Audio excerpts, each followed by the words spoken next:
On est de retour dans vos nouvelles du Sud-Ouest et c'est le moment dans l'émission où on va voir notre collaborateur sportif. Salut Steve. Salut Marc-Claude, ça va bien? Oui, toi? Oui, très bien. On parle des Grenadiers donc, et des Riverains là, qui vont s'affronter dans un challenge. Oui, bien exactement. Toutes les équipes présentes dans la Ligue Midget 3A du Québec vont s'affronter dans le challenge CCM Midget 3A qui débute demain, mercredi, dès 10h30 parce qu'on enregistre le mardi, bien entendu.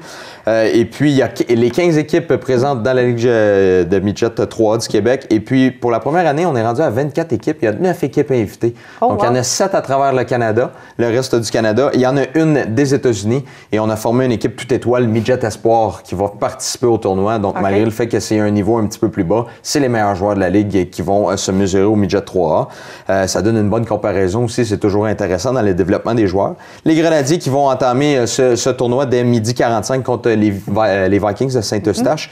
Les Grenadiers qui connaissent de très bons moments. Depuis la mi-octobre, on a 10 victoires, 3 défaites. Donc, on a remonté au classement. On s'est donné une meilleure position pour les séries. Du côté des Riverains, c'est un petit peu difficile. On accumule les défaites. Mais on va avoir une chance de se reprendre dès 11h. On affronte le Rousseau Royal de Laval-Montréal. Donc, ça va être un tournoi à surveiller, bien entendu. Et il y a Francis Lapointe aussi, un ex des Raiders qui se démarque. Oui, exactement. Du côté du Vert et Or de l'Université Sherbrooke. Après son parcours universitaire, 5 ans, il a été nommé sur la deuxième équipe d'étoiles dans cette saison, là, en 2017, du côté du football universitaire. Et puis, c'est le capitaine du Vert et Or depuis les 3 dernières années. Donc, c'est un centre offensif qui nous provient des Raiders de Châteauguay, des Grenadiers de l'école secondaire Louis-Philippe Paré. Donc, une belle façon de couronner le parcours universitaire et qui sait peut-être aller un petit peu plus loin aussi.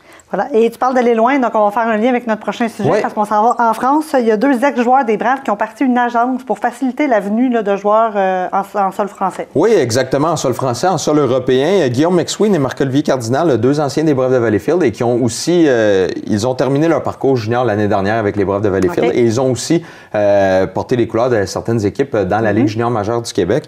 Et puis, ils sont maintenant du côté de la France en Division 1 avec les Bisons de Neuilly-sur-Marne.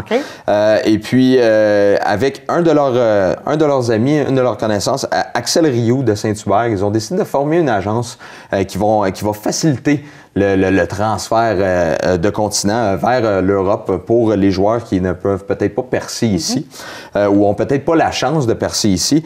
Et cette agence de joueurs-là, c'est MAG Hockey Agents. Donc, ils se plaisent grandement. J'invite les gens à aller voir là, sur les journaux locaux. Là, on a une très belle histoire du côté du journal Saint-François, si je ne me trompe pas, sur à quel point ils vivent pleinement leur expérience. Pas nécessairement sur la glace, mais en dehors de la glace aussi. Et c'est important et c'est intéressant de voir des histoires comme ça, là, des gens qui viennent d'ici, qui ont peut-être pris un chemin différent pour atteindre leur rêve, mais l'atteignent quand même.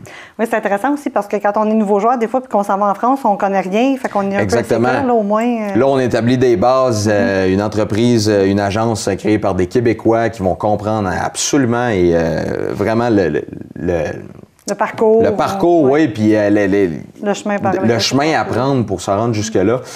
Et la situation, comprendre la situation du joueur, c'est ce que je cherchais comme mot. Donc, ça va être intéressant de voir comment ils vont se débrouiller et comment ils vont développer cette agence-là. En effet. Donc, merci Steve. Tu vas nous revenir avec les résultats du Challenge CCM la semaine prochaine. Oui, assurément. Merci.